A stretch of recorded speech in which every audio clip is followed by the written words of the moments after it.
Eu comentei em junho do ano passado, estávamos juntos numa viagem, eu e Kelly, com os pastores Silas e Elisete, e eu falei para ele que eu estava escrevendo um livro e contei um pouco de um elemento da minha história que o Silas não conhecia, né? E o pastor falou, olha, primeiro domingo do mês que você estiver livre, eu vou fazer essa sessão, já que ninguém costuma falar no meu lugar, e eu quero que você compartilhe isso. Felizmente, ano passado estava praticamente impossível, e meu primeiro domingo que eu consegui ajustar de 2024, eu já separei para estar com vocês. Coincidentemente, nesse intervalo, eu terminei de escrever e publiquei o livro, que é o assunto, o tema da palavra que eu vou falar aqui hoje, que é o livro O Cuidado do Corpo, Sabedoria Bíblica para o Bem-Estar Físico e Espiritual. Antes de divulgar essa questão do livro, eu só queria mostrar uma coisa para vocês. Porque muita gente, né, quando me vê falar do assunto cuidado, diz, pastor, já vi uns vídeos seu gordinho na internet, fotos sua mais pesada. Eu falo, olha, vocês viram a fase 2, quase ninguém viu a fase 1. O que era a fase 1? Meu recorde foram 153 quilos. E eu trouxe uma calça dessa época para provar.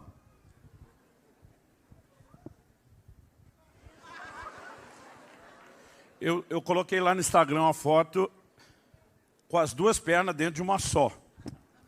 Tá fixada lá no início, se você quiser olhar depois. Mas eu vou vestir a calça aqui.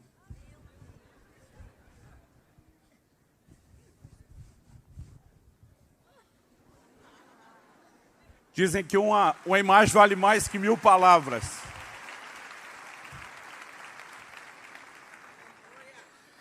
E, obviamente, o que eu vou falar não se limita à questão do peso.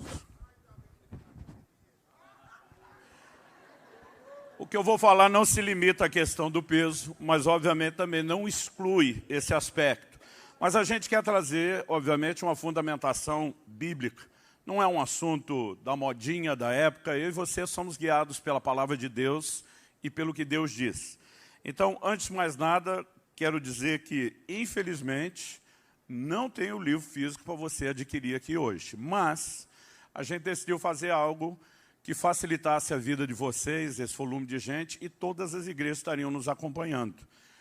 Na verdade, além do livro Cuidado do Corpo, eu participei como coautor do livro do meu médico, Dr. Aldrin Marshall, que foi a pessoa que na última década mais me ajudou a entender e implementar essas mudanças.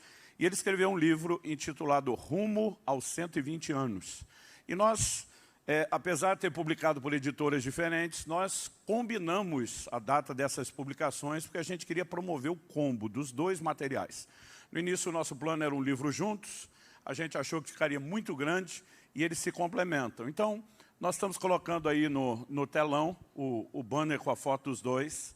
Se você quiser, já tem um QR Code ali que você pode mirar a foto nele. O que nós estamos fazendo é abrir para toda a DVEC, pelo menos até quarta-feira, nós vamos deixar frete grátis para todo mundo. Ou seja, você não pega fila, recebe em casa e os dois livros juntos saem aí abaixo do que seria o preço de capa, se você entender, né, e eu conseguir convencer você que o assunto é mais importante do que só aquilo que você vai receber aqui, né, é um encorajamento. Nós teremos alguns dos outros nossos títulos à disposição e um especial que eu tenho falado muito, é o livro A Cultura do Jejum. Abra sua Bíblia, por gentileza, na carta de Paulo aos Efésios, no capítulo 5, e nós vamos ler juntos o verso 29.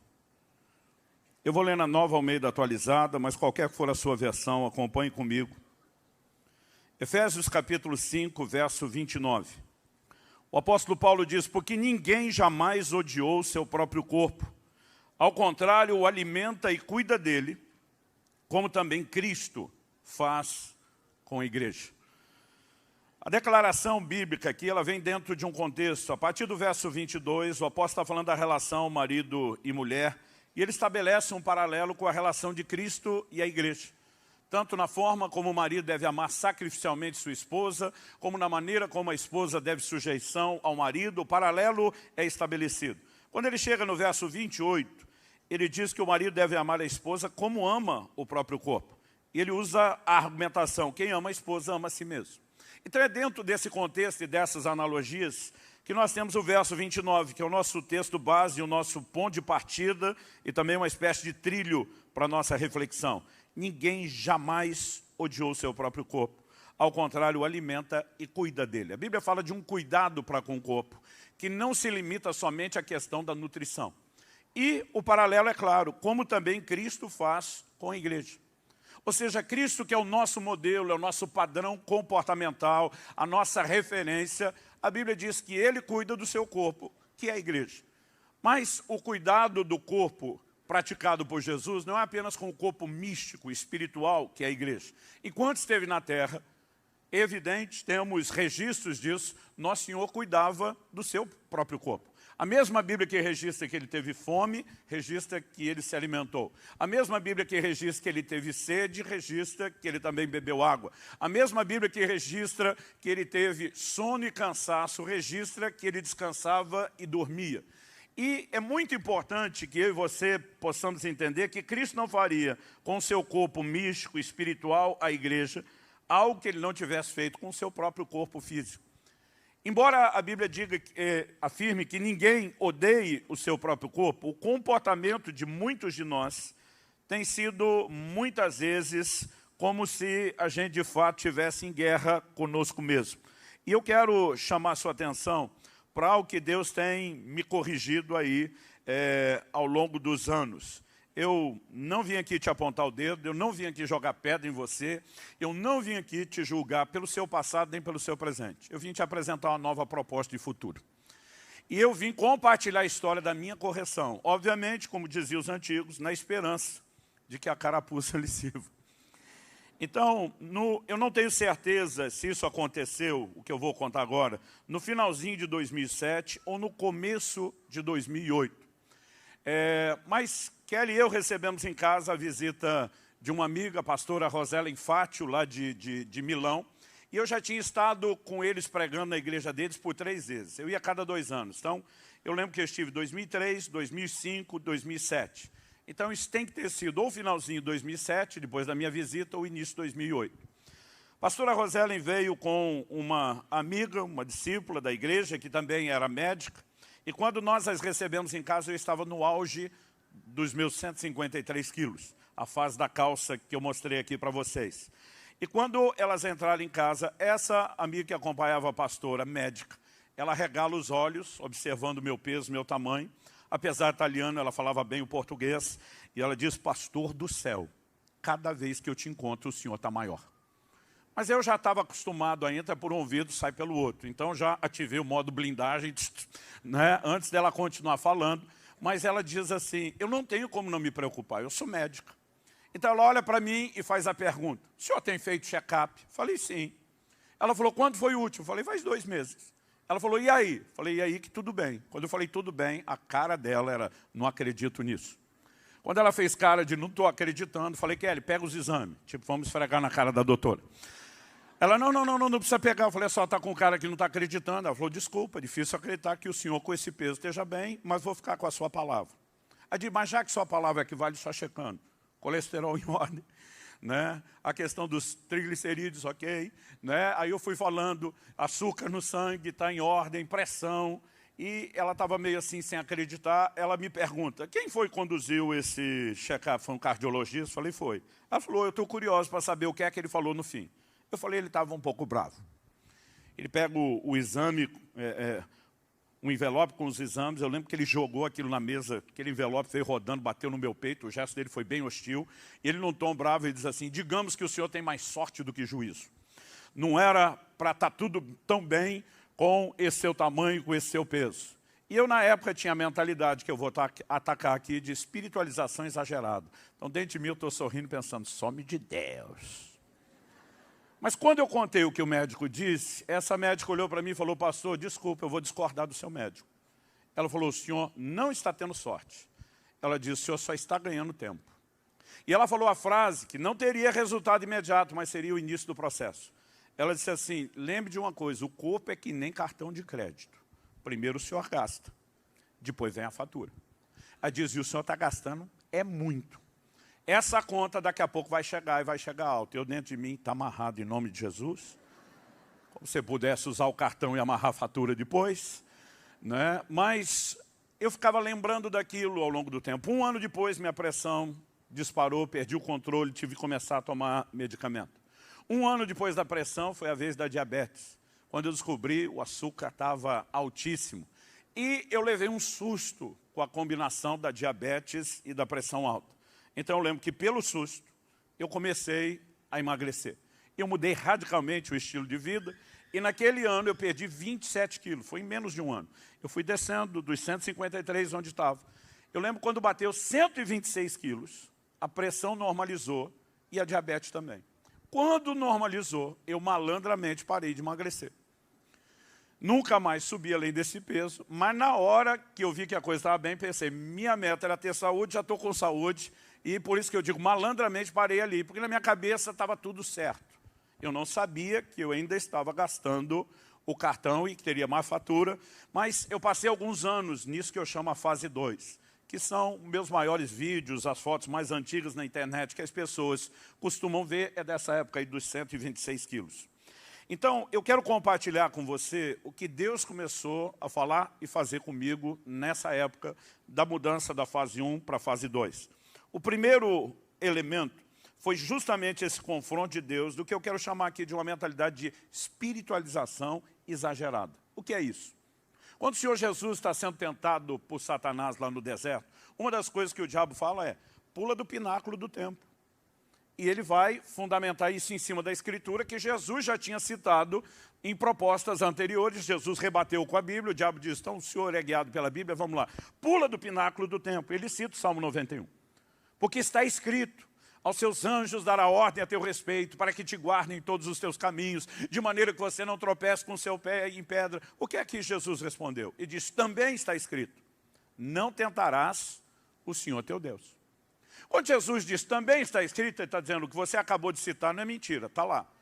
E eu e você precisamos entender que Deus é um Deus que prometeu, porque quis, se comprometeu a nos proteger.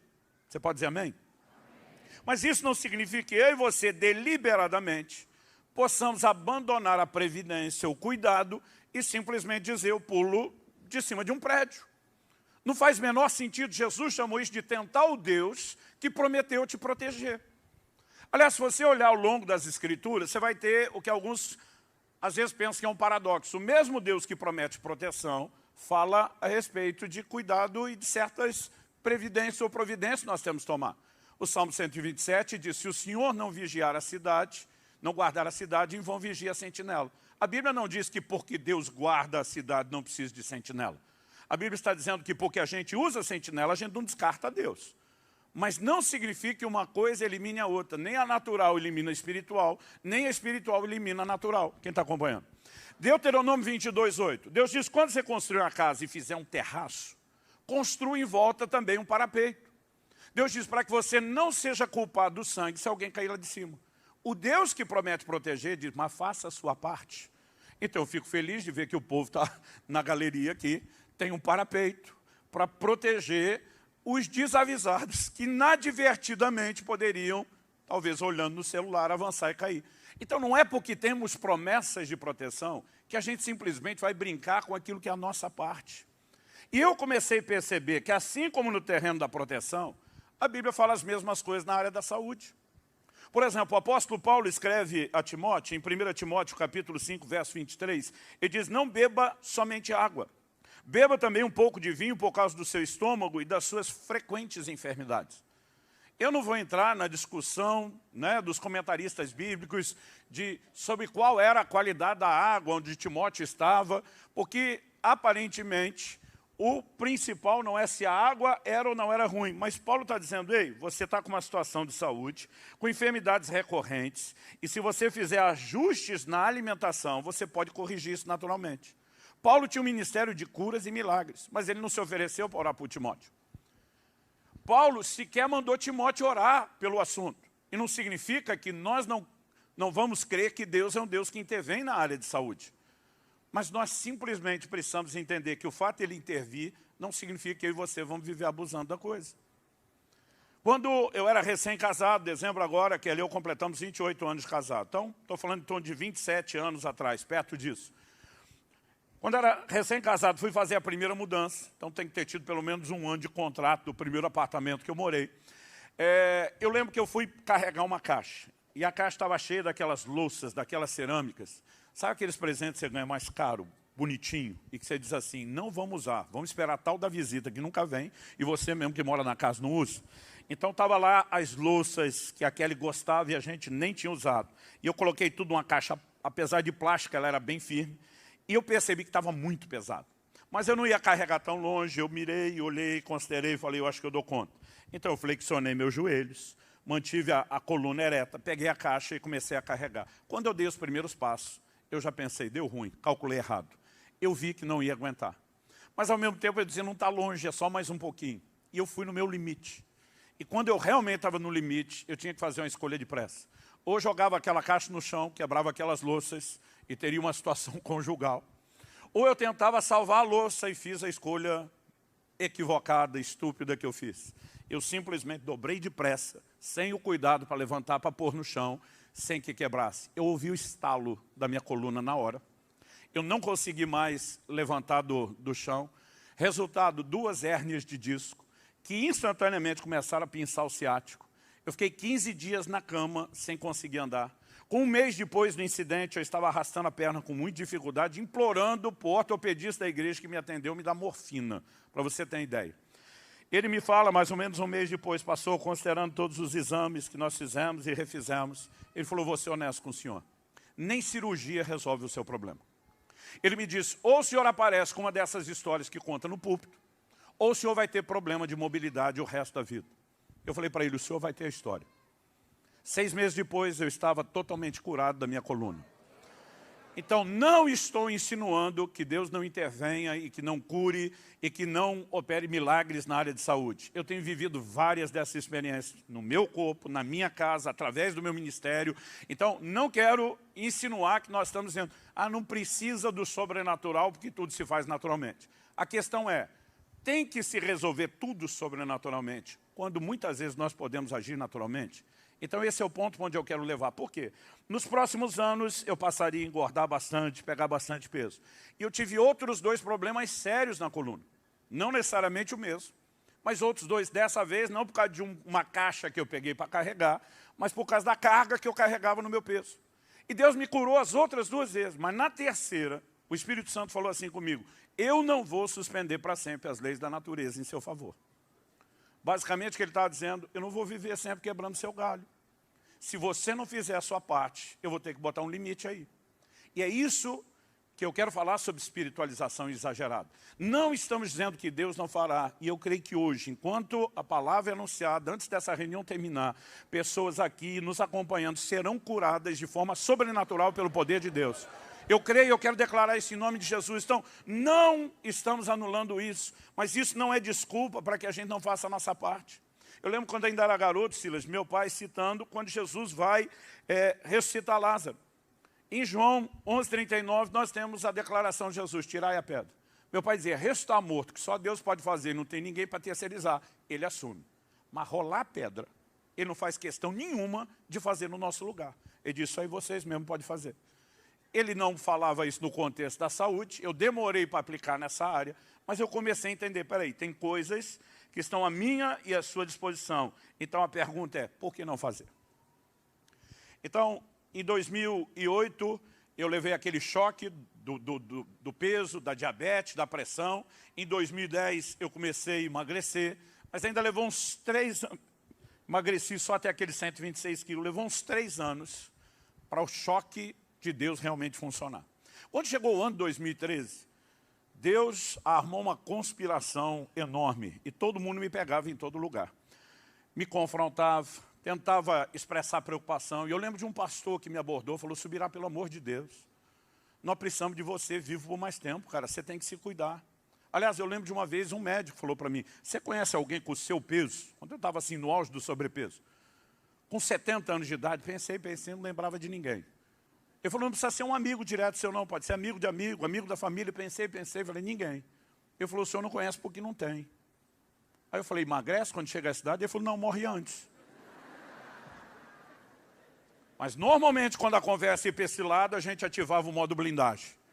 Né? É quase como se aquela criança, a quinta série dentro de você, botasse o dedo nos ouvidos e fizesse, não estou ouvindo, né? E eu simplesmente agia dessa forma. Mas nesse dia esse irmão falou, Subirá, nós precisamos de você vivo por mais tempo. Pelo amor de Deus, você tem que se cuidar. Ele olha para mim e fala assim, você é um patrimônio do corpo de Cristo. A minha vontade de dizer, agora tem um Unesco espiritual tombando os outros, né? Mas eu respondi para ele na mentalidade de espiritualização exagerada. Para mim o morrer é lucro. Filipenses 1, estar com Cristo é incomparavelmente melhor. Quando eu falei isso, ele rebateu na hora. E se tu der a sorte de morrer? Falei, como é que é? Falei, Subirá, você está achando que vai desligar o disjuntor? Caiu o negócio e está resolvido, você passou para a glória na hora? Falou, a maioria que não se cuida como você não dá sorte de morrer depressa, não. Vai para uma cama e, além de sofrer, vai dar trabalho para a família. Eu nunca tinha pensado nesse outro lado. Aquele negócio me gerou um desconforto. Ele falou, além de que é muito covarde da sua parte. Dizer, partir, estar com Cristo é melhor. Melhor para quem? Para tu. E tua mulher e os teus filhos pequenos. E a irresponsabilidade com o propósito de Deus? Ele falou, eu acho que você tinha que ler de novo Filipenses 1. E eu fui ler. E eu descobri que Paulo estava falando o contrário. Paulo diz, eu estou em aperto, estou dividido. Eu tenho desejo de partir, estar com Cristo, que é incomparavelmente melhor. Diz, mas por causa de vocês. Pensando que se permanecer, vou dar mais fruto do meu trabalho. Paulo diz, eu escolho ficar. Então Paulo está dizendo, partir estar com Cristo é maravilhoso. Mas em outras palavras, como dizia um filme antigo, o céu pode esperar. Eu e você vamos ter a eternidade toda para usufruir Deus e o céu. Mas nós só temos uma pequena janela de tempo da nossa existência para cumprir o propósito, que é aqui e agora. E Paulo está dizendo, eu escolho ficar. E eu estava usando as frases dele justamente para dizer, eu escolho partir, de forma irresponsável. Naquele mesmo ano, um outro pastor me aborda, e ele foi direto no ponto. Ele um dia falou para mim, Subirá, você já ouviu falar de um avivalista escocês chamado Robert Murray McCheyne? Falei, já ouvi. Conhece as frases dele? Falei, já citei algumas no meu último livro, que tinha saído na época. Ele falou, você conhece a frase mais célebre desse cara? Falei, aí eu já não sei dizer qual é a mais célebre. Ele falou, você não sabe, você não conhece. Ele falou, a frase mais célebre do escocês foi proferida por ele no leito de morte, antes de morrer. Detalhe, ele morreu aos 29 anos, não chegou aos 30 anos. Então vou citar a frase dele, abre aspas. Deus me deu um cavalo e uma mensagem. Eu matei o cavalo, já não posso levar a mensagem. Um dos homens que mais chacoalhou a Escócia estava dizendo, não posso continuar, porque não cuidei da minha saúde. Eclesiastes, capítulo 7, verso 17, traz um questionamento. Primeiro uma afirmação, depois um questionamento. Não seja demasiadamente perverso, nem seja tolo. Por que você morreria antes da sua hora? Pense nessa frase. Por que você morreria antes da sua hora? Em dezembro do ano passado, eu completei 30 anos de pastorado. Se tem algo que todo pastor faz muito, é pregar, dar aconselhamento, visitar, fazer casamento e velório. Honestamente, o velório era a parte menos empolgante para mim do ministério pastoral. Mas tem algo que eu ouvi em 30 anos oficiando velórios. E você vai ouvir da boca de crente e não crente. É quase todo velório. É muito difícil você sair de um e não ouvir isso. É sempre alguém se referindo ao finado, né? A pessoa que partiu dizer, pois é, quando chega a hora, não há nada a ser feito. E nós revelamos com isso o quê? Que nós pensamos em termos de uma espécie de fatalismo absoluto. Que todo mundo tem uma hora e data marcada. Então ninguém morre antes, ninguém morre depois. A pergunta é, esse conceito é bíblico? Se Eclesiastes, capítulo 7, verso 17, está perguntando por que morreria antes da hora, então existe uma hora que seria ideal, genericamente falando, mas, obviamente, ela não é tão inflexível como nós achamos que é. Alguns podem antecipar aquilo que era o ideal. Então, primeiro vamos começar do que seria o ideal. Jó, capítulo 5, verso 26, diz, em robusta velhice você descerá à sepultura, como se recolhe o feixe de trigo no tempo certo. Qual a hora certa de colher o trigo? Quando está maduro, não quando está verde. E qual o paralelo disso aplicado à nossa vida? Nenhum de nós deveria partir prematuramente. O plano genérico de Deus, robusta velhice. Não só velhice, mas robusta velhice. Isso significa que a gente tem que se preocupar em não só ter mais anos de vida, mas também ter mais vida em nossos anos. Tem muita gente guardando dinheiro para a velhice, mas não está investindo na sua saúde para desfrutar. E nós, muitas vezes, não paramos para pensar no desenho. Outro dia alguém falou, pastor, e os mártires, onde fica? Eu falei, em caráter de exceção, não de regra. É lógico que alguém pode não morrer de morte natural. Tanto Pedro como Paulo tiveram uma revelação de Deus de que não partiriam de morte natural.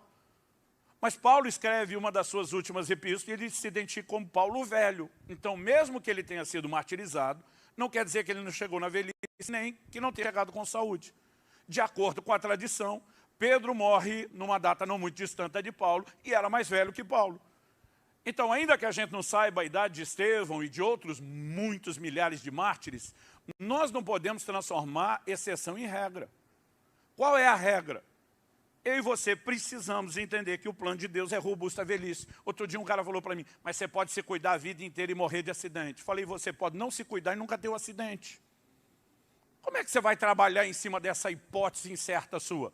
Falei, nós temos que fazer a nossa parte, meu amigo.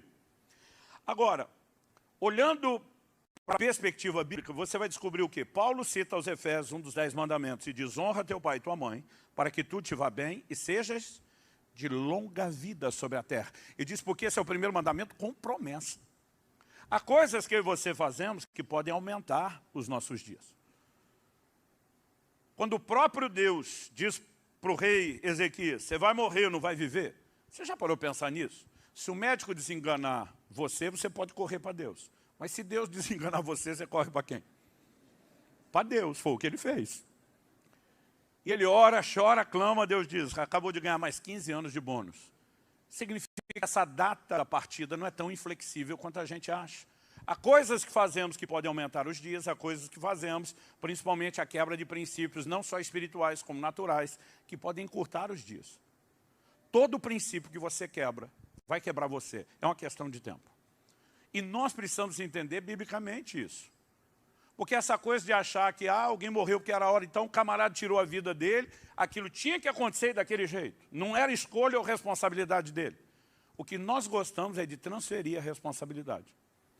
E eu e você somos responsáveis. Agora, as escolhas que fazemos sobre o cuidado do corpo, elas podem impactar não só a duração, mas a qualidade de vida que teremos. Outro dia eu estava falando de interferir no tempo, alguém falou, e o Salmo 139, 16?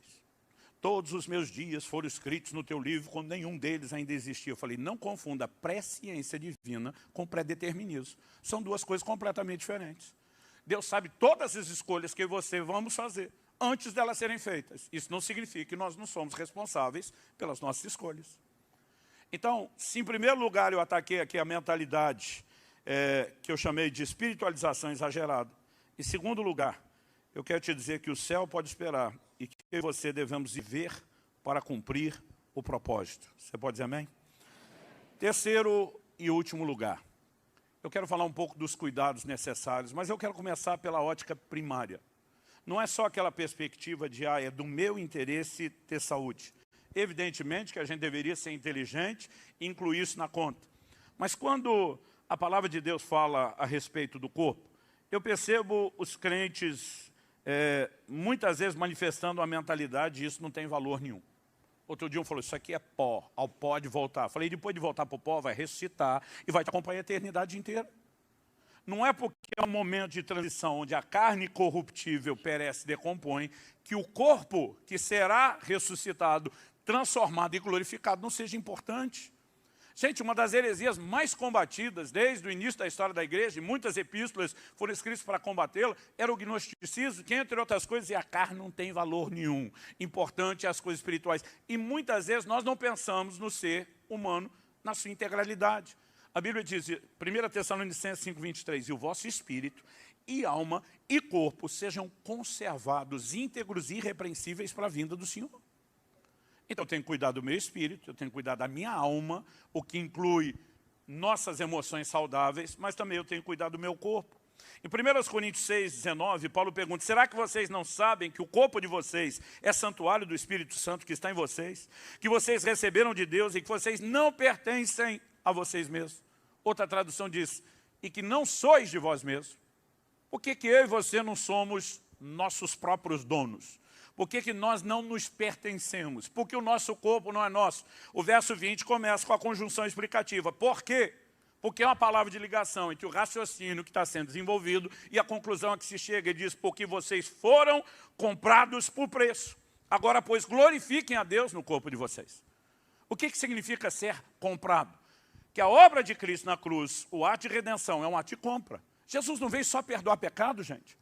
Apocalipse 5, versos 9 e 10, e diz, e cantava um cântico novo, dizendo, digno é o Cordeiro que foi morto de abrir o livro com seus selos. O texto diz, porque foste morto e com seu sangue compraste para Deus homens de toda raça, tribo, língua, povo e nação, e para o nosso Deus os fizestes reis e sacerdotes.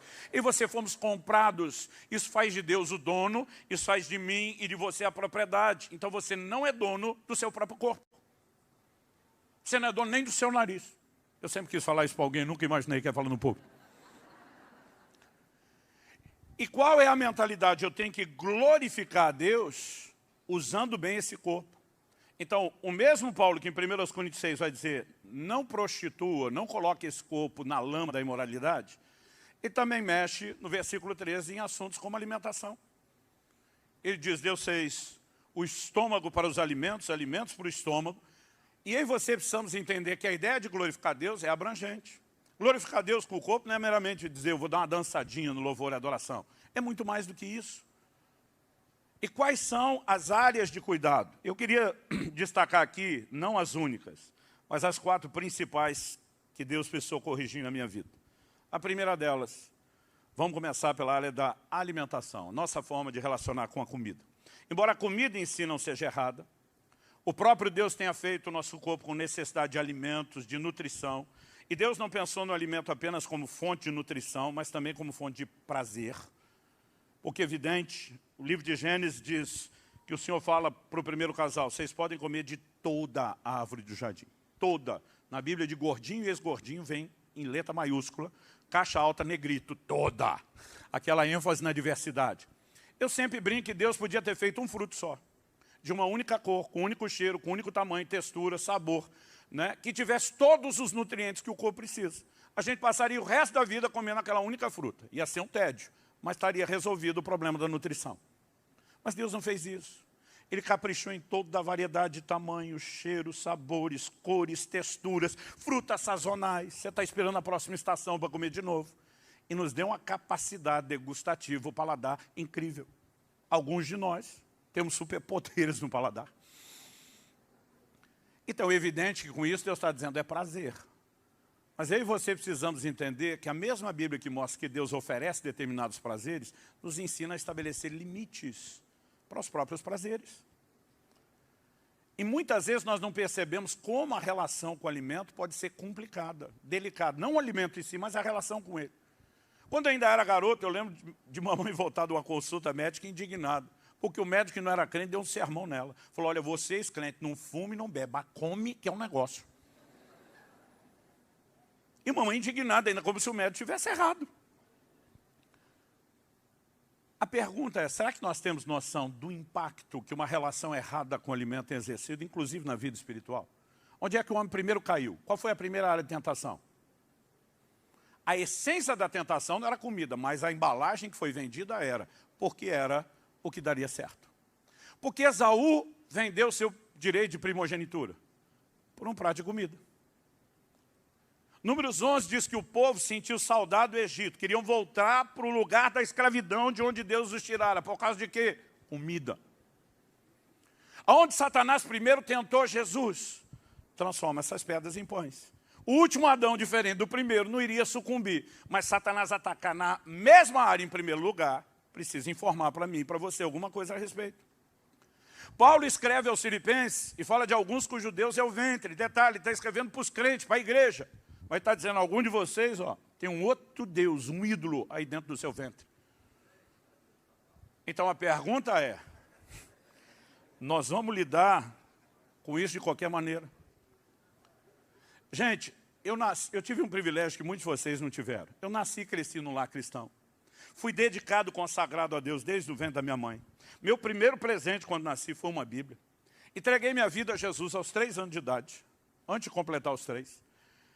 Fui batizado aos 7. A denominação que eu participava nem fazia isso, não batizava criança antes dos 12. Eu fui meio que uma exceção histórica. Deus me chamou para o ministério aos 8 anos de idade. Aos 15, fora do contexto da igreja, que eu cresci, que não dava muita ênfase para isso, eu finalmente seria batizado no Espírito Santo, que eu brinco que foi quando eu perdi o juízo e nunca mais voltei ao normal. Nessa fase do início da adolescência, meu coração ferveu para Deus. Falei para Deus, eu vou te servir todos os dias da minha vida, eu vou te dar o melhor. Fiz escolhas saudáveis pela luz que eu tinha, no ambiente que eu tinha. Falei, eu quero casar da forma correta, constituir família, viver uma vida de integridade. Então, quando eu via muita gente que se convertia depois de ter aprontado muito e externava tanto arrependimento, eu sempre falava, eu vivi uma vida sem arrependimento. Mas hoje em dia eu mudei essa frase. Eu tenho retificado isso, Elisete. Eu digo assim, eu tenho um grande arrependimento. Qual? Não ter entendido os princípios bíblicos do cuidado do corpo antes. Porque durante muito tempo eu não só ignorei e negligenciei isso, mas eu me tornei um péssimo exemplo para os outros. Até hoje, os médicos, a turma da saúde diz, pastor, graças a Deus que o senhor se converteu nessa área. Porque o senhor era um péssimo exemplo. E sabe, 1 Coríntios 10, 31 diz assim, quer comais, quer bebais, ou façais qualquer outra coisa. Fazei tudo para a glória de Deus. Durante muito tempo eu não comi e eu não bebi para a glória de Deus. E nós não podemos dizer que não é uma área que mereça atenção, mas simplesmente a gente não quer enxergar. O pior é que a gente, além de não ver o que está lá, às vezes a gente ainda distorce. Quando Jesus manda os discípulos pregar e diz, comei de tudo o que puser diante de vós. Gente, por anos eu acreditava que Jesus mandou comer tudo. E comer de tudo, e tudo é bem diferente. Mas assim, o que passasse na frente, eu dizia, vamos obedecer o nosso Senhor. Um dia eu estava numa mesa, a comida estava maravilhosa. Eu doido para repetir, mas ninguém repetia. Eu esperando alguém ir primeiro, ninguém ia. Eu fui perdendo a paciência de esperar os outros. E o gordinho, pior que ele sempre faz piada. Aliás, pensa numa criatura alegre, são os gordinhos. E eu gostaria que vocês respeitassem mais os gordinhos. Porque o que eu estou falando não envolve só eles. Porque já tem uns olhando torto, dando cotovelada, que eu vou vendo daqui, gente. Não é justo mirar só neles. Eles merecem sua cota também de terrorismo. Mas eu lembro que nessa hora que ninguém falava nada, eu peguei, tentei e falei, vamos largar uma base bíblica. Eu falei, gente, não sei vocês, mas eu vou repetir porque tem base bíblica. Quando eu falei isso, todo mundo me olhou com a cara de, que isso? Eu falei, gente, Elias. O anjo acorda ele, manda comer, ele volta a dormir, o anjo acorda ele de novo, fala, come de novo. Eu falei, é bíblico eu repetir. Foi, inclusive, é bíblico a dormidinha depois do almoço.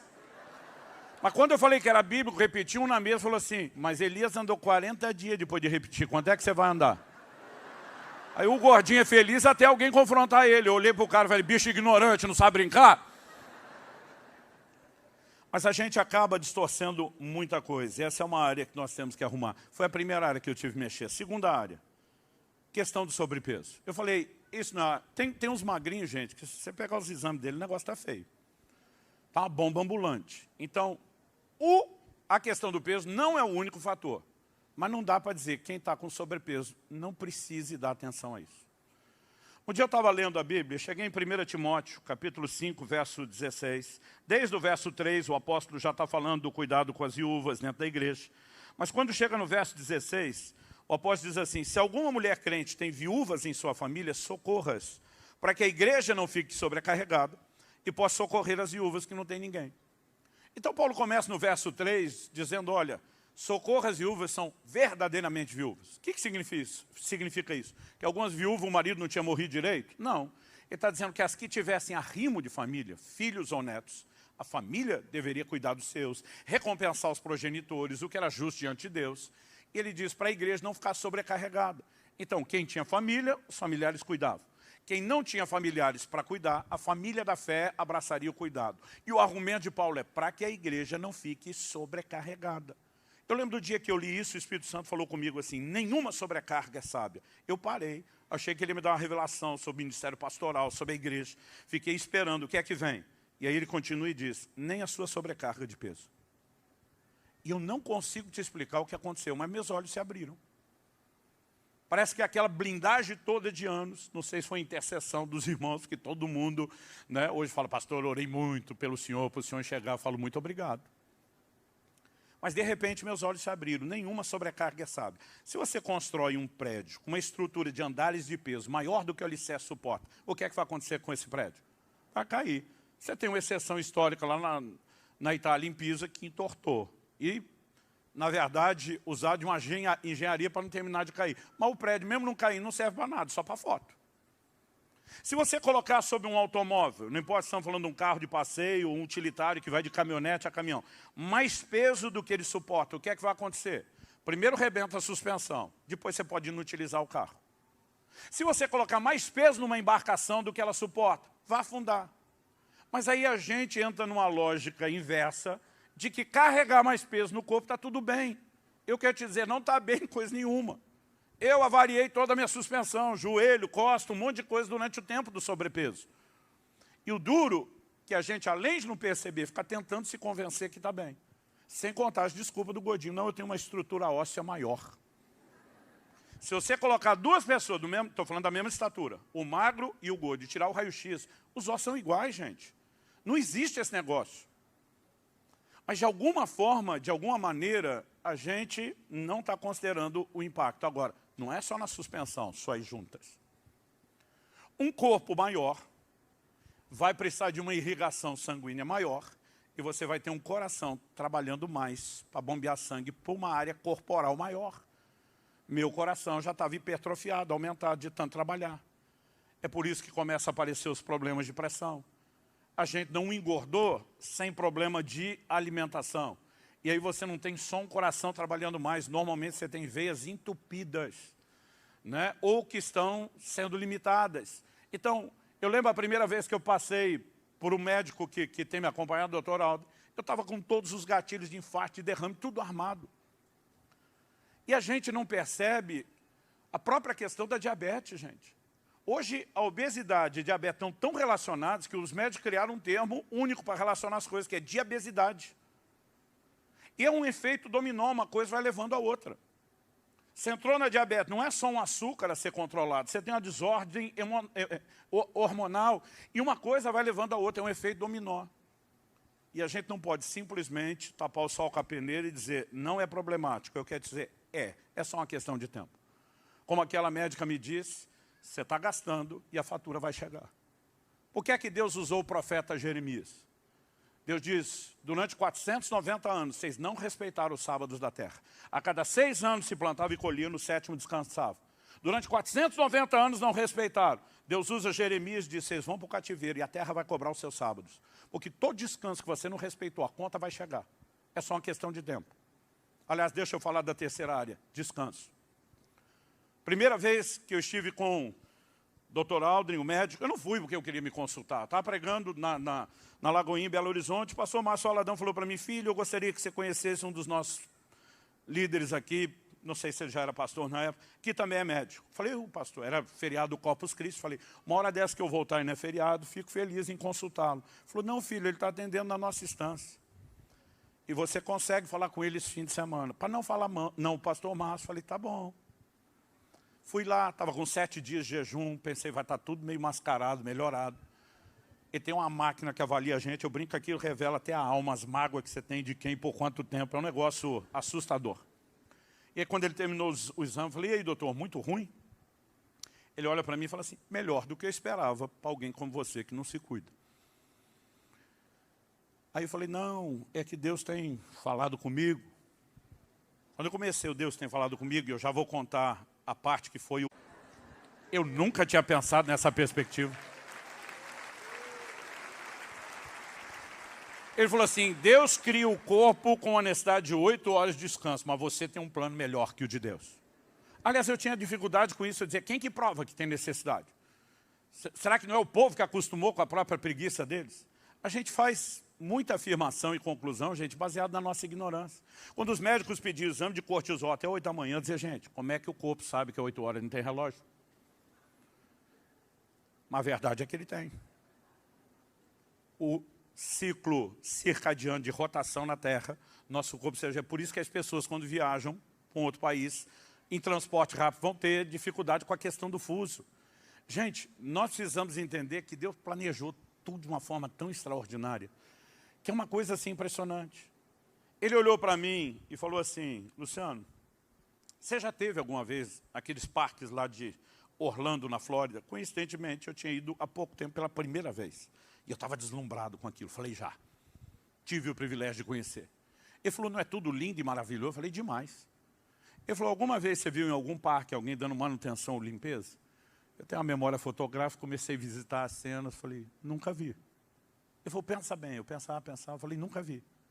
Ele falou, um parque que passa milhares de pessoas, não precisa de limpeza, manutenção? Eu falei, com certeza, mas agora que o senhor está falando, estou chocado, porque eu nunca vi. Ele falou, sabe por que você nunca viu?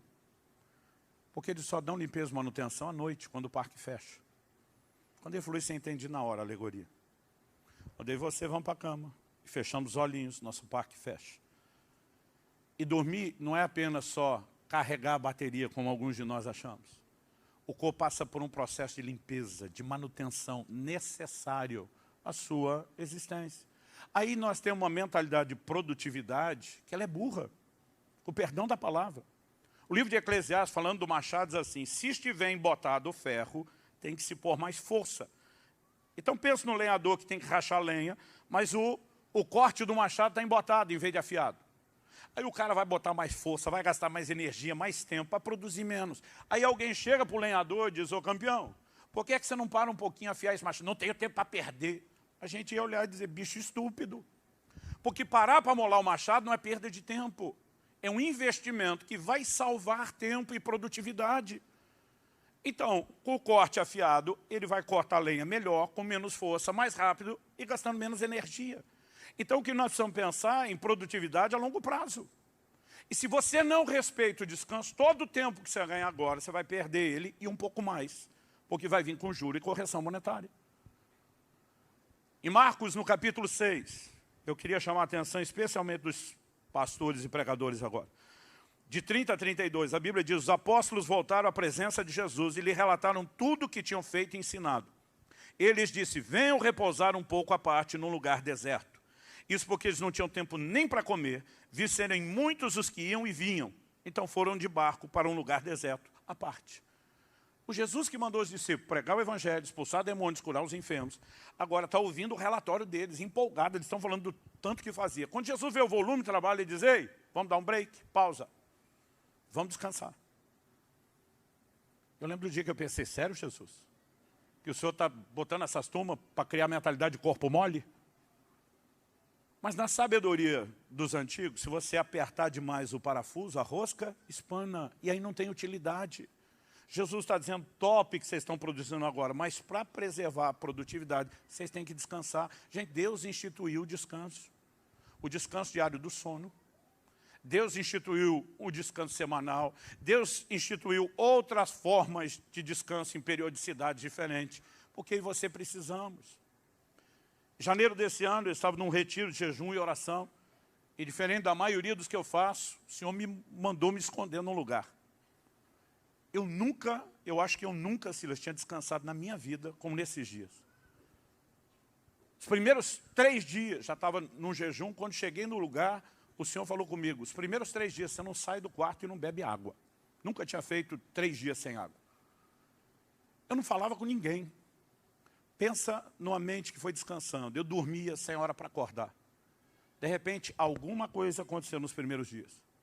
Nos próximos 10 dias, eu escrevi um livro de quase 300 páginas em 10 dias. É impressionante o que uma mente descansada pode fazer. Mas a gente fica nessa, não posso parar, tem que produzir, tem que produzir. E a gente não percebe o quanto está se sabotando. Para mim foi uma das lições mais práticas até hoje, do poder do descanso, não só no nosso corpo, mas na nossa mente. Eu tive que arrumar isso. E eu comecei a me obrigar a dizer, eu vou dormir 8 horas. Eu tenho exceções? Tem. Mas agora passou a ser exceção, e não regra o dormir menos. Assim como de vez em quando eu me dou a exceção de dormir mais de 8, quando meu corpo está precisando e eu consigo organizar a agenda. Quarto e último lugar, para terminarmos. Vamos mexer na área que a turma menos gosta. Exercício físico. Não, vamos falar de um outro jeito de ser mais bonito. Contra o sedentarismo. Em prol do movimento. Deus fez toda a nossa estrutura corporal para que ele tivesse movimento. Quando eu era ainda pré-adolescente, eu quebrei a rótula, trinquei a rótula do joelho esquerdo e o ortopedista teve que engessar minha perna durante 1 mês. Quando ele tirou o gesso, eu comecei a chorar desesperado na frente dele. Eu devia ter uns 12 anos de idade, 11. E eu falei para ele, o senhor fez alguma coisa errada. Ele falou, por quê? Eu falei, porque minha perna agora não dobra. Antes pelo menos dobrava. E ele ria de mim. Ele falou, calma, garoto. Você ficou um mês com a perna engessada. A musculatura atrofiou. Ele falou, aliás, se você olhar, a sua perna esquerda está mais fina que a direita. Quando eu comparei, eu fiquei mais desesperado. Ele falou, calma, você vai recuperar isso com fisioterapia. Ele diz, o corpo foi feito para ter movimento, os músculos. Se não tem movimento, atrofiam. E sabe, nós precisamos pensar nessa dinâmica. O conforto da modernidade tem nos ajudado em muita coisa, mas tem atrapalhado em outras. Por quê? Antigamente, não existia gente sedentária. Paulo faz uma declaração em 1 Timóteo, no capítulo 4, nos versos 7 e 8, que assim como aquele texto, que quando Jesus fala, comei de tudo, e durante muito tempo eu dissociei para comer tudo, essa outra afirmação de Paulo, eu também durante muito tempo mudei. Ele fala no final do verso 7 de 1 Timóteo 4, exercite-se pessoalmente na piedade. É um chamado claro, prático e direto a se exercitar em algo, a piedade. Mas ele diz no 8, pois o exercício físico para pouco é proveitoso, mas a piedade para tudo é proveitosa, porque tem a promessa da vida que agora é e da que há de ser. Gente, Paulo está dizendo que o exercício físico para pouco é proveitoso. A vida inteira eu lia, não tem nenhum proveito. Agora, a Bíblia não está dizendo que não tem proveito, está dizendo que tem pouco. Mas pouco por quê? Porque está comparando com a piedade. Ele diz, exercita na piedade. Ele diz, a piedade para tudo é proveitosa. Por que a piedade tem mais proveito que o exercício? Ele diz, porque tem a promessa da vida que agora é e da que há de vir. Vai impactar toda a sua eternidade. O exercício físico vai impactar a vida agora, mas não a sua eternidade. A falta dele pode te mandar mais rápido para a eternidade, mas não vai impactar o seu destino. Então ele está dizendo, se você comparar exercício com piedade, piedade é importante, você tem que exercitar nela. Mas ele não está dizendo para não fazer na outra, e nem que não haja proveito. Ele está dizendo, o proveito está confinado à vida terrena. Só que Paulo está falando isso para um povo que não era sedentário. Gente, o povo não tinha meio de transporte. Todo mundo andava a pé o tempo todo para todo lugar. E é impressionante as distâncias que descobriam, caminhando. Se você observar as distâncias que Jesus caminhou ao longo do ministério, só o roteiro ministerial, alguns têm feito cálculos de que ele daria quase que a volta na terra.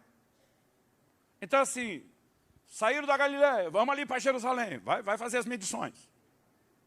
Aliás, quando Pedro está em Jope, orando no terraço, Deus fala com ele, depois a turma de Cornélio vem chamar, a Bíblia diz que ele recebeu os soldados e um dos servos.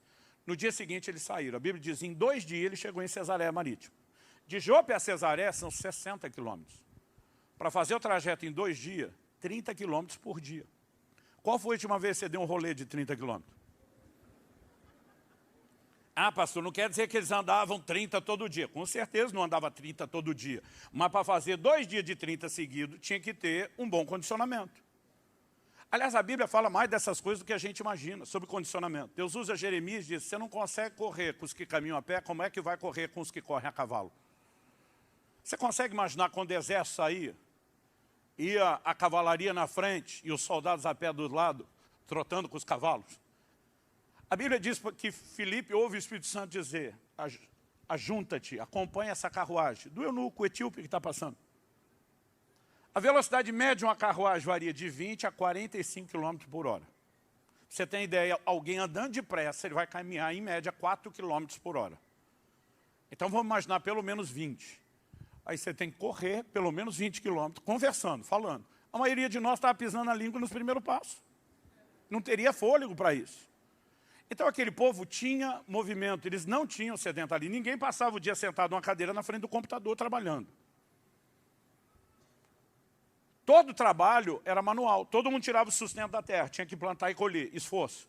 Não existia indústria de construção civil que entregava a casa pronta. Todo mundo tinha que construir sua própria casa com as mãos, fazer sua mobília. Ou seja, não existia sedentarismo. Por que eu estou destacando isso? Hoje em dia a gente fala de exercício, seja academia ou qualquer outra atividade, para suprir a falta de movimento básico que já era suprida no estilo de vida antigo. É só para a gente corrigir os problemas da modernidade. Mas eles já não tinham isso. Então, considerando que hoje a gente quer que o povo vá para a academia ou fazer outra atividade para ter um mínimo, e eles já tinham um mínimo, Paulo ainda está dizendo que o exercício físico é proveitoso. A palavra traduzida de exercício físico aqui é ginásia, no grego. Raiz da palavra ginásio, gin, academia. Do que Paulo está falando com o uso dessa palavra específica, de uma cultura greco-romana de culto ao corpo. Era a turma que ia malhar não porque precisava do mínimo de movimento, mas porque queria definição muscular, vaidade. Então Paulo está dizendo que até esse negócio, que era mais do que só saúde, ainda tinha proveito. Como é que nós vamos dizer que o mínimo para preservar a saúde do corpo não é importante? Os neurologistas têm destacado, pesquisa após pesquisa, que uma das melhores formas de prevenir demência na velhice é exercício cardiovascular. Porque a irrigação sanguínea no cérebro tem o poder de produzir neuroneogênese, a formação de novos neurônios. Eu não sei você, mas eu quero ser o velhinho da cabeça boa. Só que eu sempre odiei cardio. O exercício foi a última coisa que eu resolvi, porque só há 3 anos e pouco atrás, eu fiz uma cirurgia enorme no joelho e na perna. Eu tenho um problema congênito só no joelho esquerdo, que me atrapalhava o exercício, mas com o tempo e o sobrepeso, ele encaixou errado, a perna começou a entortar, e eu passei a ter os movimentos cada vez mais limitados, e eu não podia fazer muitos exercícios. Eu tive que fazer uma cirurgia gigantesca. Além do joelho, me quebraram o fêmur, tíbia, não só quebraram, arrancaram um pedaço de um osso, fizeram um corte de um jeito no outro. Eu fiz uma osteotomia dupla. Eu tenho 2 placas de titânio e 18 pinos aqui na perna. Eu fiquei quase 3 meses sem pisar com todo o peso do corpo no chão. Porque os médicos diziam, ou você faz isso agora e volta a exercitar, ou com 60 anos de idade você vai ter um problema sério de mobilidade. Você não vai andar para quase lugar nenhum. E foi depois disso que comecei a exercitar. Mas quando eu falei, vou exercitar com a consciência, que eu estava na fase final de arrumar essas coisas, eu soube de um personal lá da nossa igreja, fazia 5 anos que ele orava para me pegar. Dizia, Deus, deixa eu ajudar o Subirá. A turma dizia, pode, esquece. 5 anos. Eu falei, vai ser esse, que perseverou, que vai me ajudar. Só quando ele veio, eu falei, ó, deixa eu dizer o seguinte. Eu vou me dispor a fazer o anaeróbico com musculação. Falei, cardio eu não faço. Presta atenção, falei para ele, musculação de Deus, cardio do Satanás. Ele só ria. Eu dizia, se algum dia você sugerir polichinelo, eu dou em você. Ele, tudo bem, pastor, vamos fazer o anaeróbico. O tempo foi passando e eu comecei a descobrir que cada tipo de exercício tem seus benefícios. E chegou uma hora que quanto mais eu estudava o assunto, eu falei, eu não posso abandonar a ideia do cardio. Só que tudo aquilo que pode ser desconfortável no início, é incrível seu poder de adaptação. Hoje eu tento fazer cardio quase todos os dias. Aliás, o cardio para mim é uma extensão do tempo devocional. Eu ainda evito impacto, evito correr, mas eu vou para o elíptico, para a bicicleta, boto louvor, adoração, 1 hora de oração em línguas, enquanto estou lá no cardio. É uma extensão do meu tempo devocional. Minha mulher tem olhado para mim e fala assim, quem te viu e quem te vê. De vez em quando ela olha para mim e fala, quem é você? Quem está aí? O que você fez com o meu marido? Porque é possível que a gente vá produzindo ajustes. Mas não adianta ter a cabeça boa na velhice e você não ter mobilidade no corpo. Sabia que uma das maiores causas de morte prematura na velhice está relacionada a quedas? E isso por quê? Porque é normal que com a idade a gente tenha perda de massa muscular. Então é importante você fazer um investimento nos músculos. Não precisa hipertrofiar e ficar gigante, mas dizer, eu vou ter o mínimo de mobilidade. Então eu falei, além da cabeça boa, eu quero treinar. Um dia desse alguém falou, Subirá, de onde você tira essa paixão de treinar? Eu falei, primeiro eu quero honrar o Deus que eu desonrei com o meu corpo há muito tempo. Eu falei, segundo, eu já sou avô, meu amigo. E desde que eu soube que minha primeira netinha estava a caminho, eu tomei uma decisão. Eu falei, eles não vão me cansar, eu vou cansar eles. Eu estou com 2 netos por enquanto, ainda não estou com essa coleção toda. A minha netinha mais velha tem 3, o menor tem 1. Quando ela olha para mim e fala, cansei, vovô, eu, yes. Vamos ver se eu vou manter o ritmo quando eles chegarem na adolescência, né? Porque aí a conversa é outra. Mas eu tomei algumas decisões e eu fui arrumando minha vida para honrar Deus. Mas a pergunta é, a gente arruma de uma vez? Não. Eu no início eu lembro que eu estava tentando aprender a beber mais água e os caras queriam controlar o pH da água. Eu dizia, para, é muita informação. Eu dizia, eu não consigo entender tudo. Aliás, na minha primeira conversa com o Dr. Aldo, quando eu falei para ele lá, e aí, está tudo bem? E ele falou assim, e aqui eu quero encerrar já. Ele falou, melhor do que eu esperava. E eu falei, Deus está falando comigo. Por que eu falei isso? Eu falei de você viver para cumprir o propósito. Em 2013, aquele ano da conspiração, que Deus começou a mobilizar a gente, Eu tive o privilégio de conhecer um pastor que atualmente mora em São Paulo, na época não. E as pessoas nas minhas viagens pelo Brasil me perguntavam muito se eu conhecia ele, principalmente nas viagens para a Europa. Você conhece o pastor Paulo Canuto? Eu dizia, já ouvi falar, mas não. Aquilo foi me deixando curioso. Em novembro de 2013, a gente ia falar na mesma conferência. Eu abria na primeira noite, ele fechava na última. E eu estava torcendo para ele estar na primeira noite, na quinta. Porque sexta de manhã eu viajava para outra conferência. E quando eu vi que ele estava lá, fiquei feliz. Falei, quero conhecer o cara. Final do culto fizeram uma janta. Hoje já não janto, mas depois de culto. Mas na época ainda fazia isso. E até que a comida não era tão bagunçada na perspectiva de saúde. Ela era relativamente mais saudável. Mas apesar da comida já ser mais saudável, ele foi o que fez o menor pratinho. Quando eu vi o pratinho dele, pensei, a chance de eu abordar e entrar com a conversa. Não queria falar daquilo, só queria o ponto de entrada. Olhei para ele e falei, está se cuidando, hein? Quando eu falei, está se cuidando, ele rebateu na hora, quantos anos você tem? Quando ele falou, quantos anos você tem, pensei, deu ruim. Quando alguém com mais de 60 perguntar a sua idade, ele vai te dar sermão, pode ter certeza disso. E eu pensei, já comecei tudo errado, vou levar sermão. E estava na fase dos 126, fase 2.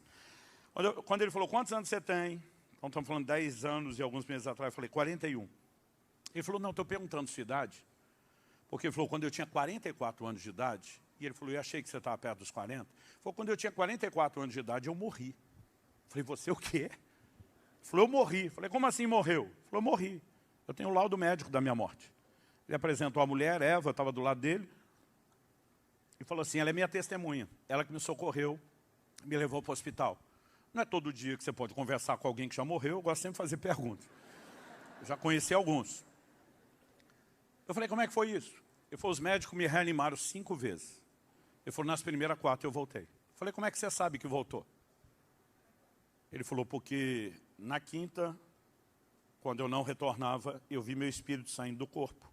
E toda a cena que aconteceu naquela sala, ele falou, eu assisti do lado de fora do corpo, em pé, fora do meu corpo deitado. Ele falou, minha versão bate nos mínimos detalhes com a minha esposa e a do meu médico. Ele diz, eu vi o que ele falou quando tirou minha aliança do dedo e entregou para ela. Eu vi que horas era quando ele assinou o laudo da minha morte. Ele falou, estou assistindo aquilo tudo. Ele falou, então, de repente, Jesus apareceu atrás de mim. For subir a essa presença não precisa de anúncio.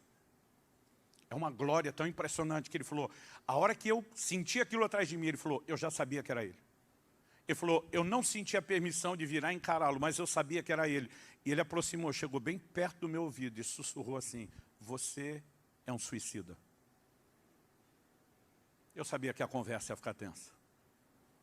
Ele diz que Jesus falou assim, eu tinha um plano extraordinário para a sua vida, mas você abortou, porque nunca cuidou do seu corpo. Quando chegou nesse ponto, eu falei, você era gordo, vamos falar rasgado comigo aqui. Ele falou, não. Ele falou, na verdade eu comia menos do que devia, comia errado, jejuava sem nenhuma sabedoria para entrar e sair. Ele falou, Subirá, eu não dormia, toda noite era uma vigília. Por causa das minhas experiências com Deus, ele falou, dormia 2 a 3 horas para virar a noite orando. Eu viajava a pregar sem me dar descanso, meu corpo não aguentou. Entrou em falência aos 44 anos, falência múltipla dos órgãos. Aí eu larguei, em homenagem a vocês, meus amigos do Rio de Janeiro, caraca. Apesar que a gente não sabe falar caraca. Eu olho a turma da Baixada e eles têm um agudinho que a gente não imita. Caraca, maluco! Eu chego lá. Quando eu larguei caraca, isso aí já não é mais só de você, virou propriedade nacional, vamos deixar claro. Ele falou, calma que fica pior. Eu estou pensando, como é que pode ficar pior?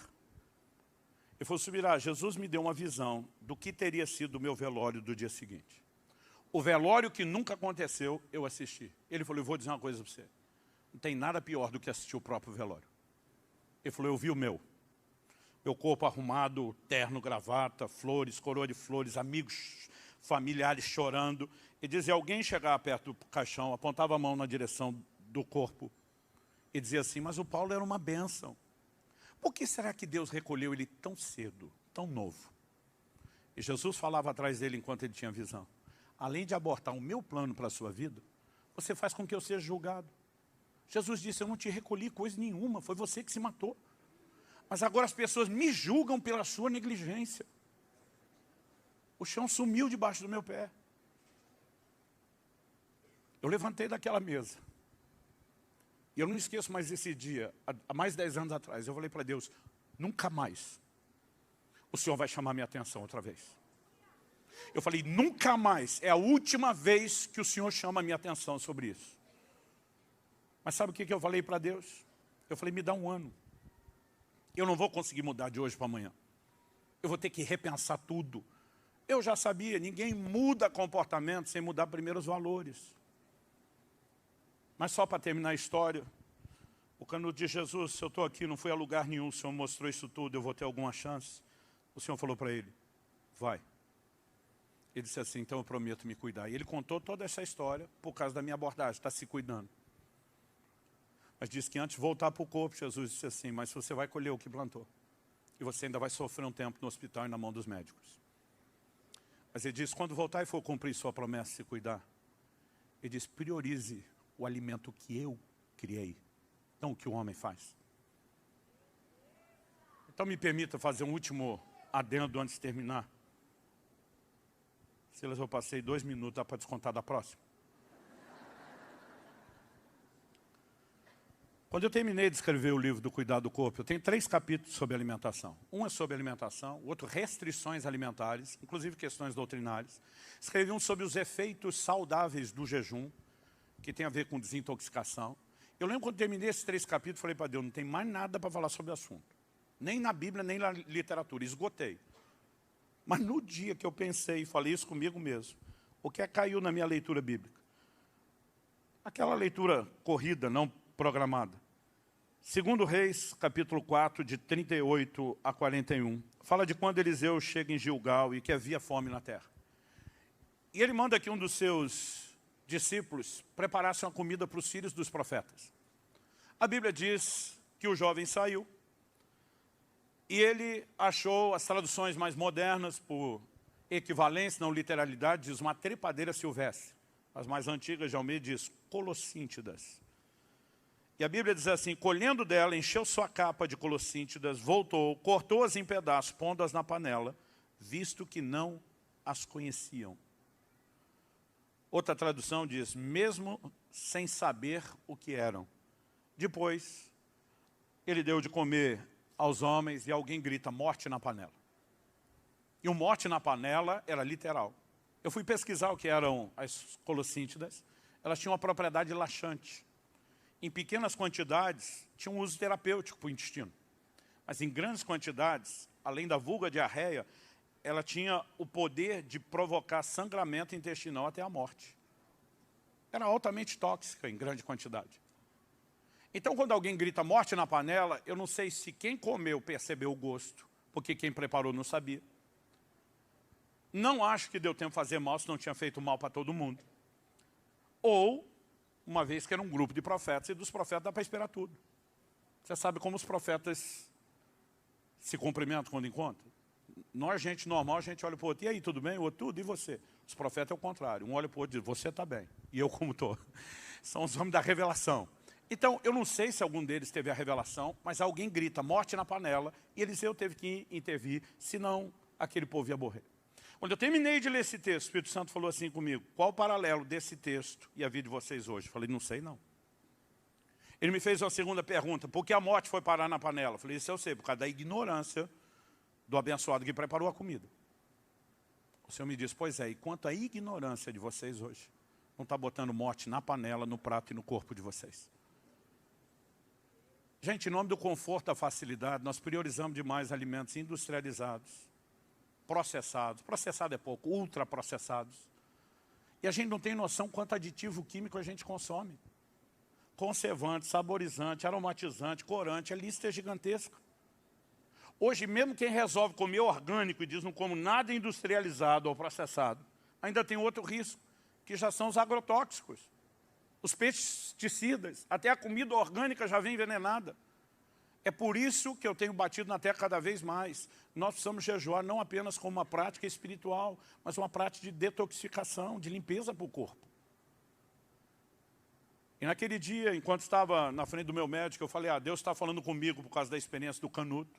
Porque ele falou, está melhor do que eu achava. Eu fui dar uma de bom, falei, Deus está falando comigo. Ele falou assim para mim, Luciano, eu também sou pregador. prego menos que você em termos de quantidade, mas sou. Ele falou para mim algo frustrante, é você terminar a mensagem, fazer um apelo, ver um cara chorando lá na frente, dizendo, eu vou mudar. Você ficou olhando e pensando, na metade da semana, miserável, tu esqueceu que chorou. Esqueceu da mensagem que te tocou. Ele falou, isso também te frustra? Eu falei, muito. Mas ele me pegou no calo, do jeito certo. Eu falei, é assim que eu estou me sentindo com você do outro lado da mesa. Dizendo, Deus está falando comigo. E diz, e quando sair daqui vai esquecer tudo que te emocionou. Facas Tramontina. Aí ele falou, você concorda comigo que se esse cara que chorou lesse mais a Bíblia e tivesse uma consciência espiritual maior, ia ser mais fácil ele mudar? Eu falei, com certeza. Ele falou, então, deixa eu te pedir algo. Ele falou, leia a minha Bíblia. Ele botou aspas. Eu falei, o que é a sua Bíblia? Ele falou, Luciano, você é curioso, você já me fez um monte de perguntas. Se você entender um pouco do que a ciência, a medicina, fala e explica sobre o corpo, você vai respeitar mais os processos. Ele falou, eu acho que você deveria ler mais sobre isso. Eu saí daquele consultório com uma relação bibliográfica. E tenho lido há 10 anos literatura, pesquisas médicas, científicas, que me ajudaram a mudar a minha cabeça. Pastor, o senhor está querendo dizer que eu vou ter que ler tudo isso? Não, é por isso que nós escrevemos 2 livros para simplificar e ajudar você. Mas o que eu descobri, se a gente não alimentar uma mudança aqui, não adianta só o impacto. Eu sei que Deus está tocando e falando com muitos de vocês, não vou dizer que não está. Mas se você não alimentar isso depois, isso simplesmente vai ser perdido. E eu preciso desafiar você. Eu vou repetir o que eu falei antes. Eu não vim te apontar o dedo ou jogar pedra em você. Eu já passei muita vergonha, sendo confrontado pelos raiva. E momentos de indiferença. Que era o não estou te ouvindo. Mas desde que Deus começou a falar, eu comecei a perceber, quanto mais alimentava essa consciência, mais isso me ajudava. Meu médico falou, há 2 semanas atrás, quem te viu e quem te vê. Ele falou, Luciano, aos 37 anos de idade, sua idade biológica, metabólica era de mais de 70. Sem contar o dano de tudo. Ele falou, todo o seu exame era tudo vermelho, tudo alerta. Ele falou, hoje está tudo verde. Ele falou, sabe qual é a sua idade biológica hoje? Eu falei, não. Estou curioso agora que o senhor falou. Ele falou, aos 51 anos, sua idade biológica hoje é de 35. Você virou o jogo. Ele diz, é a soma de tudo, alimentação, descanso, exercício. Ele me mostrou, falou, olha, não vão voltar nem 10 anos atrás. Ele diz, no início da pandemia, que você deu aquela descuidada, subiu um pouco de peso. Ele falou, olha esse resultado aqui, 2021. Não era nem tão início, gente. Era um ano de pandemia. Ele falou, você tinha 35 quilos de gordura no seu corpo. Hoje você tem 7. Ele falou assim, é uma mudança gigantesca. Mas a gente não muda tudo da noite para o dia. Eu tive que ir uma área de cada vez. Um passo de cada vez. Mas o que eu quero dizer para você é, apesar de mudar tudo de uma vez, a gente tem que começar a mudar. Você precisa começar a ajustar de alguma área. Você precisa olhar e dizer, isso aqui está ao alcance. Eu não comecei tirando todo tipo de comida. O açúcar eu tive que tirar de cara porque eu fiquei diabético, eu não tive chance. E quando a diabetes estabilizou, eu já tinha acostumado sem. Então, eu estou aí, pelo menos desde 2012, longe do anjo da morte, que é o açúcar. Mas quando eu voltei, meu médico falou, você tem que tirar o trigo, farinha branca refinada. Eu falei, doutor, Jesus comia trigo, o senhor quer sabotar meu trigo? Ele balançou a cabeça e falou, Subirá, o trigo que Jesus comia era diferente do nosso. Como assim? Ele falou, não tinha transgênico como hoje. Hoje o trigo chega a ter 400 vezes mais glúten do que na época de Jesus. E o da época de Jesus não só tinha menos glúten, mas pelas condições de armazenagem, quando eles iam consumir, normalmente já tinha germinado. E o processo de germinação eliminava o glúten. Ninguém vivia tão intoxicado como nós estamos hoje. Aliás, ele costuma dizer, quanto mais branco for seu pão, mais rápido você vai para o caixão. Quanto maior é o prazo de validade de um alimento, menor é o seu. E eu tive que ir fazendo essas mudanças, eu fui tirando morte da panela. Ainda tem coisa para arrumar, eu te garanto. Eu já oscilo hoje bem menos no peso, nas outras coisas do que antes. Mas eu me dei prazo. Então lá no início falei para Deus, me dê 1 ano. E nesse 1 ano eu fui estudar. Foi nessa época que eu conheci o Dr. Aldrin.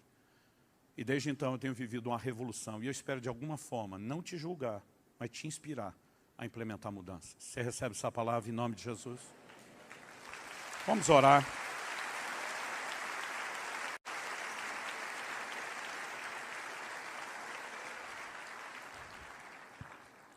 porque eu creio que você precisa de uma manutenção na mudança de valores.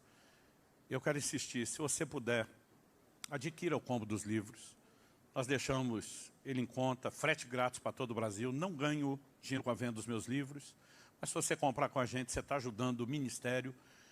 E acredito que esse é o tipo de material que não é para ler uma vez só. É ler e reler até que entre, área por área. E eu entendo que essa mensagem está literalmente salvando vidas. Não no sentido eterno, mas para que a gente possa cumprir o propósito. Pai, nós te pedimos que não só aqui e agora, mas que a Tua palavra opere em nós, mesmo depois dessa reunião. Eu oro por cada um dos meus irmãos e irmãs, não apenas aqui na Penha, mas cada um que nos acompanha nessa hora. Seja nessa transmissão ao vivo, ou mesmo aqueles que vão ter contato com essa palavra gravada. Eu oro que o Espírito de Deus sopre sobre o coração de cada um, que haja despertamento, que haja uma nova consciência, mas que aquilo que o Senhor começou não só não seja interrompido, não só continue, mas que cresça, que se desenvolva em cada um de nós. Que o Senhor encontre em nós resposta e espaço da correspondência devida, para que essa obra seja completa e que possamos te glorificar com os nossos corpos. É a nossa oração em nome de Jesus. Amém. Amém. Deus abençoe.